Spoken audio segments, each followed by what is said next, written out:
अस्सलामुअलैकुम। आज के इस वीडियो से एक नई सीरीज़ शुरू करने वाला हूं जिसमें हम लोग तेलंगाना से ताल्लुक़ रखने वाले अलग अलग पोइट्स और अलग अलग जो पॉलिटिकल पर्सनालिटीज़ हैं, सियासी शख्सियात हैं, जिन्होंने अपने शायरी के ज़रिए या अपने सियासी सरगर्मियों के ज़रिए तेलंगाना की तहरीक में एक नई जान डाली और इस तहरीक को एक नया रुख दिया। तो ये आपके लिए जानना इसलिए ज़रूरी है क्योंकि जब आप एग्ज़ाम्स अटेंड करेंगे, हाल के ग्रुप 3 के एग्ज़ाम में भी आप देखे होंगे कि कई क्वेश्चंस पर्सन्स के बेसिस पे आते हैं कि इन्हों कौन हैं या इनकी लिखी हुई कौन सी किताब है, या अगर उन्होंने कोई तहरीक चलाई तो उसका नाम दे के बोलते कि मैच करो। सो उस पॉइंट ऑफ व्यू से तेलंगाना मूवमेंट को समझने के पॉइंट ऑफ व्यू से ये बहुत ज़्यादा इंपॉर्टेंट है कि आप अलग अलग पर्सनालिटीज़ को समझें। तो आज इस सीरीज़ के तहत हम लोग जो सबसे पहले पर्सनालिटी की बात करेंगे वो है Suravaram Pratap Reddy. So basically who is Suravaram Pratap Reddy? जो सुरवरम प्रताप रेड्डी वो शख्स हैं जिन्होंने तेलंगाना में लोगों में पॉलिटिकल और सोशल अवेयरनेस में बहुत अहम रोल अदा करे। यानी जब निज़ाम की, क्योंकि इन्हों जब पैदा हुए 1896 में पैदा हुए, कहाँ पे पैदा हुए? गदवाल में पैदा हुए, यानी उस वक्त के महबूब नगर डिस्ट्रिक्ट के इटिकलापाड़ू ग्रामम में, वहाँ पे इन्हों पैदा हुए। यहाँ पे तो ये कुछ गलत दिया है कर्नूल बोल के, लेकिन चूंकि कर्नूल महबूब नगर लग के है तो उस हिसाब से बेसिकली इनकी पैदाइश महबूब नगर डिस्ट्रिक्ट में हुई। तो इन्हों एक पोइट भी हैं और एक सहाफ़ी भी हैं और लिंग्विस्ट भी हैं और एक पॉलिटिकल एनालिस्ट भी हैं और एक सोशल रिफॉर्मर भी हैं। अगर हम इनके एजुकेशन क्वालिफ़िकेशन की बात करेंगे तो इन्होंने बीए कंप्लीट करके लॉ कॉलेज में पढ़ाई की बीए के बाद, और उसके बाद जो है 1924 में जो एडवोकेट की जो पढ़ाई होती है उसको मुकम्मल किया। अब यहाँ पे सबसे ख़ास बात क्या है, what is special about him, कि इन्हों जो है एडवोकेट की तालीम हासिल करने के बाद हैदराबाद आ गए महबूब नगर से, और यहाँ पे आने के बाद एक हॉस्टल है जिसका नाम है रेड्डी हॉस्टल, उसको चलाया। तो यहाँ पे रेड्डी हॉस्टल इसलिए भी आप अक्सर तेलंगाना मूवमेंट में बार बार आप पढ़ते होंगे रेड्डी हॉस्टल रेड्डी हॉस्टल। तो रेड्डी हॉस्टल बेसिकली एक ऐसी जगह थी, ऐसा हॉस्टल है जहाँ पे रेड्डी कम्युनिटी के साथ साथ दूसरे कम्युनिटी के लोग भी पढ़ते थे। बट ये एक पॉलिटिकल जो एक्टिविटीज़ होते थे, जो लिटरेचर, तेलुगु लैंग्वेज के लिटरेचर के एक्टिविटीज़ होते थे, वो उसका सबसे बड़ा मरकज़ था। तो इस रेड्डी हॉस्टल को कायम करने वाले राजा बहादुर वेंकट रामरेड्डी और पिंगली वेंकट रामरेड्डी, तो अब वहाँ इसको शुरू किए थे, लेकिन इन्हों जो है उसके जो सेक्रेटरी के तौर पे ज्वाइन हो गए। और रेड्डी हॉस्टल में वहाँ पे कुछ चंद 700-800 बुक्स रहते थे, लेकिन इन्हों वहाँ पे जाने के बाद, इन सेक्रेटरी बनने के बाद 11,000 बुक्स जो है उस हॉस्टल में ऐड कर दिए। और इन्हों जो है निज़ाम की जो रूल थी उस वक्त, तो आपको मालूम है कि लास्ट निज़ाम की हुकूमत थी, तो उसके ख़िलाफ़ इन्हों बहुत ज़्यादा लिखते थे, बहुत ज़्यादा बोलते थे। और इसी दौरान महात्मा गांधी भी जो है इनको जो नेशनल मूवमेंट है, फ्रीडम स्ट्रगल है, फ्रीडम मूवमेंट है, उसमें पार्टिसिपेट करने के लिए बोले, तो फिर उन्होंने उसमें भी जो है पार्टिसिपेट करे। अब यहाँ पे ये बात बताना ज़रूरी है कि जब निज़ाम की हुकूमत थी तो यहाँ पे ज़्यादातर जो न्यूज़पेपर्स थे वो उर्दू में थे और तेलुगु लैंग्वेज को उतना ज़्यादा कोई प्रमोट भी नहीं करते थे, ऐसा बोला जाता। लेकिन फिर हुकूमत का भी एक अलग दावा है। बट ये है कि तेलुगु वाले, तेलुगु जो पोइट्स हैं जो भी तेलुगु लैंग्वेज से जुड़े हुए हैं, उनमें एक बहुत बड़ी नाराज़गी होती थी कि तेलुगु को जो है प्रमोट नहीं करते थे, और स्कूल्स भी बहुत कम थे। तो यहाँ पर जो इनका रोल है ये सबसे अहम रोल माना जाता। और यहाँ पे सबसे ख़ास बात यह है कि जो उस दौरान चूँकि उर्दू का इतना बोलबाला था, तो तेलुगु लैंग्वेज में सबसे पहला जो न्यूज़पेपर पब्लिश किए इन्होंने ही पब्लिश किया। यहाँ पे 25 है, बट अक्सर जहाँ पे भी हिस्ट्री है मैं देखा कि 1926 में गोलकोंडा एक न्यूज़पेपर शाये करे थे। पहले हफ्ते में 2 बार निकलता था, बाद में ये डेली न्यूज़पेपर बन गया। और इन्हों जो है जो ये बताया जाता कि तेलंगाना में कोई शायर ही नहीं है तेलुगु का, तो उसका जवाब देने के लिए एक कोई आंध्रा के पोइट मजाक उड़ाते, तो उन्होंने उसका जवाब देने के लिए गोलाकोंडा कबूला संचिका, ये बुक में जो है ये बताया कि तेलंगाना में 350 तेलुगु के पोइट्स मौजूद हैं और अक्सर जो है महबूब नगर डिस्ट्रिक्ट से हैं। तो ये उन्होंने साबित करे थे इस किताब के ज़रिए, गोलाकोंडा कबूला चरित्रा, इस किताब के ज़रिए उन्होंने ये बात साबित करे थे। तो इनकी सबसे जो बड़ा कारनामा है वो गोलकोंडा पत्रिका है। आप तेलंगाना मूवमेंट में अक्सर पढ़ते होंगे गोलकोंडा पत्रिका। तो इसमें जो है इन्हों ये बोले कि भाई तेलुगु वाले और जो तेलुगु लैंग्वेज है ये जो है कैस्ट क्रीड ऐसा कुछ भी नहीं है, हम सब का मकसद ये है कि तेलंगाना का भला हो और हम जहाँ पे भी निज़ाम की तरफ से नाइंसाफ़ी हो हम उसके ख़िलाफ़ आवाज़ उठाएंगे। गोलकोंडा के अलावा प्रजावाणी के नाम से भी जो अखबार होता वो भी इन्हों ही शाये करे। इसके अलावा एज ए पोइट अगर हम बात करेंगे तेलंगाना के लिटरेचर के पॉइंट ऑफ व्यू में, वो ये है कि इन्हों जो है तकरीबन 40 किताबें लिखी, और उसमें जो है निज़ाम की हुकूमत के ख़िलाफ़ भी किताबें हैं और हिंदुओं के ईदों पे भी है और मुग़लों की कहानियों के ऊपर भी है, और जो है तेलुगु लैंग्वेज लाइब्रेरीज़ की अहमियत और नौजवानों के ऊपर भी जो है इन्होंने बहुत अच्छी किताबें लिखी है। अब जो सबसे इम्पोर्टेंट कुछ बातें हैं जो मैं आपको बताना ये चाहता हूँ कि पहले जो है आपको तो मालूम है कि आंध्र महासभा का पुराना नाम आंध्र जन संघम था। तो आंध्र जन संघम को आंध्र महासभा बनाने वाले यही सुरवरम प्रताप रेड्डी हैं। और आंध्र महासभा के जो इजलास होते थे आपको तो मालूम है, तो उसमें जो है जो सबसे पहला इजलास हुआ था आंध्र महासभा का 1930 में मार्च 3 को, तो इनकी सदारत में ही वो इजलास हुआ था। और अगर आपको मालूम है कि ये इजलास कहाँ पे हुआ तो ज़रूर कमेंट करें। बहुत इंपॉर्टेंट है, मेदक डिस्ट्रिक्ट में वो जगह है जहाँ पे ये सालाना इजलास हुआ था।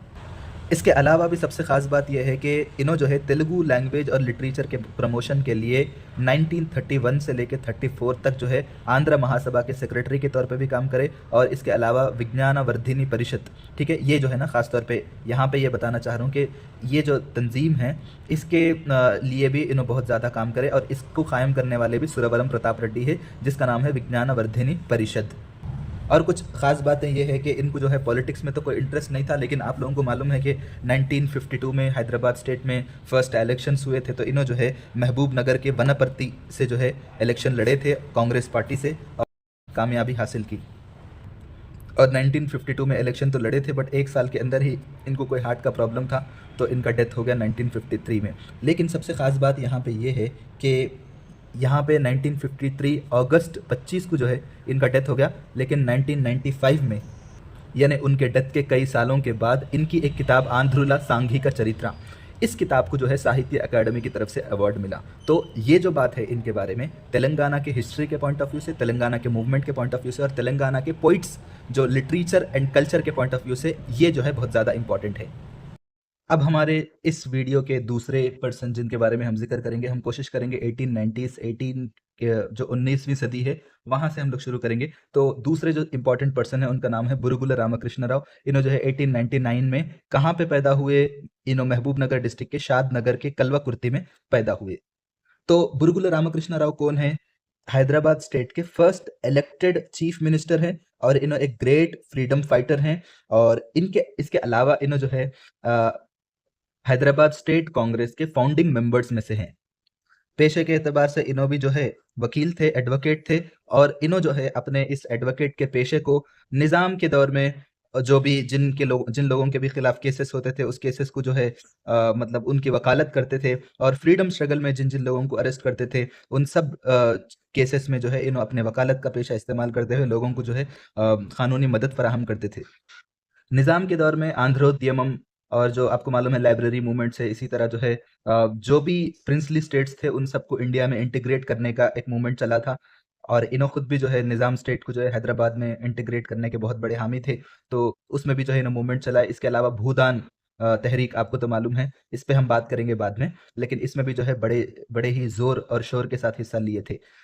तो अब यहाँ पे सबसे इंपॉर्टेंट बात यह है कि आपको तो मालूम है कि यहाँ पे आंध्र महासभा मालूम है आपको कि तेलुगु लिटरेचर के लिए कायम किया गया। तेलुगु समाज में जो समाजी बुराइयां हैं उनको ख़त्म करने के लिए शुरू किया गया था। और वो एक पॉलिटिकल ऑर्गेनाइजेशन भी है जहाँ पे आपको तो मालूम है कि निज़ाम के दौर में जो जो नाइंसाफ़ियाँ होते थे तेलुगु लिटरेचर के साथ, उन सब में भी जो है आवाज़ उठाता था। तो उसका जो पहला सालाना कॉन्फ्रेंस था वो मेदक डिस्ट्रिक्ट के जोगीपेट में हुआ था और उसकी सदारत सुरवरम प्रताप रेड्डी करते थे। लेकिन जो दूसरा जो उसका कॉन्फ्रेंस था जो कि देवराकोंडा में हुआ था 1931 में, तो उसकी सदारत अगर कोई करे बोले तो बुरुगुला रामकृष्ण राव है।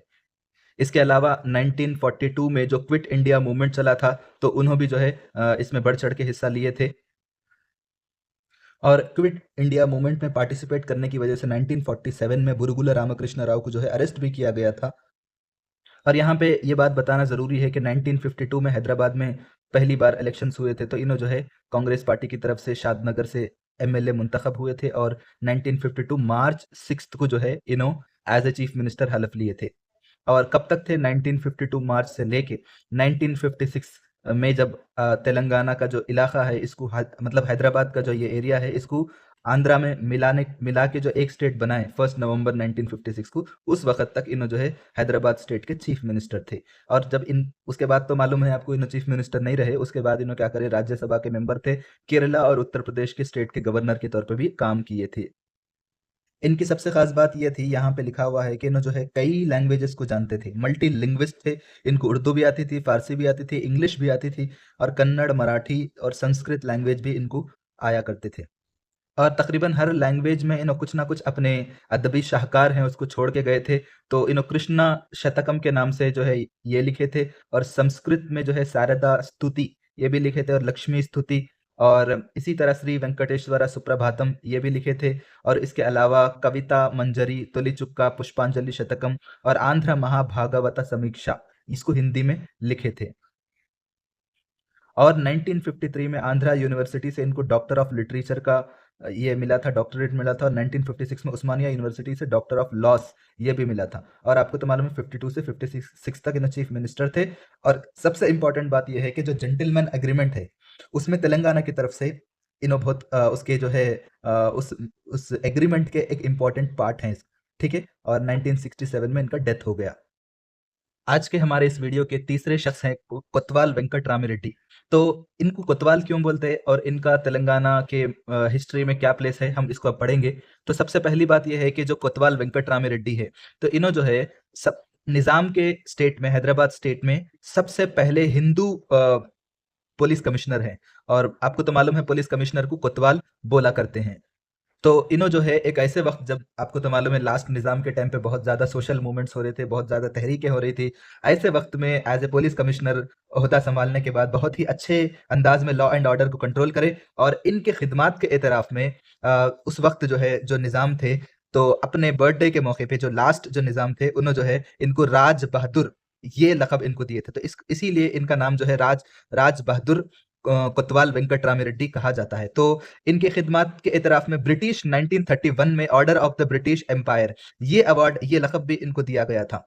तो इन्हों जो है सबसे ख़ास बात ये है कि जो रेड्डी हॉस्टल अक्सर हम लोग सुनते रहते, जब भी तेलंगाना मूवमेंट की बात आती, या फिर आपको बहुत कुछ होते रहता, बहुत ज़्यादा एक्टिविटीज़ होते रहते हैदराबाद में पॉलिटिकल और तेलुगु लैंग्वेज एंड लिटरेचर के एक्टिविटीज़ में, तो रेड्डी हॉस्टल के बानी इन्हों हैं।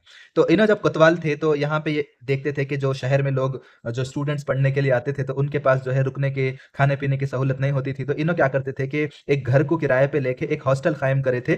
तो इन्हों जो है उसके चीफ सेक्रेटरी के तौर पे रहते हुए इस रेड्डी हॉस्टल की ज़िम्मेदारियों को देखा करते थे। तो ये इसका नाम तो रेड्डी हॉस्टल है, बट इसमें दूसरों को भी जो है एंट्री होती थी। और ये तेलुगु लैंग्वेज एंड लिटरेचर की सरगर्मियों का अहम मरकज़ है।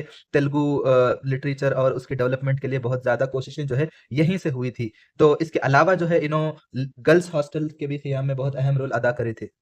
और आप लोग पढ़े थे कि तेलुगु का सबसे पहला जो न्यूज़पेपर था गोलकोंडा पत्रिका, ये जो है हैदराबाद का सबसे पहला तेलुगु न्यूज़पेपर है। तो इस पेपर जो शुरू करे थे वो तो आपको तो मालूम है सुरवरम प्रताप रेड्डी शुरू करे थे, लेकिन इसको जो है फाइनेंशियल सपोर्ट अगर कोई दिए 7,000 रुपए से उस उन दिनों में, तो ये जो है कोतवाल वेंकट रामिरेड्डी है। तो यहाँ पे आप देख सकते हैं, इसके अलावा इनके पास जो कुछ भी पैसे जमा हुए थे वो सब जो है एक एज ए ट्रस्ट में उसको कन्वर्ट करके इन्हों जो है यहाँ पे रेड्डी हॉस्टल के लिए और गर्ल्स हॉस्टल के लिए और आंध्रा यूनिवर्सिटी के लिए और गर्ल्स कॉलेज के लिए, ये 4 इदारों के लिए अपना जितना भी जमा पूंजी रकम थी सर्व कर दी। और 1953 में इनका डेथ हो गया। तो इनका पूरा नाम याद रखिए, राज बहादुर कोतवाल वेंकट रामिरेड्डी। बहुत ज़्यादा इंपॉर्टेंट चेहरा है ये। Thank you so much.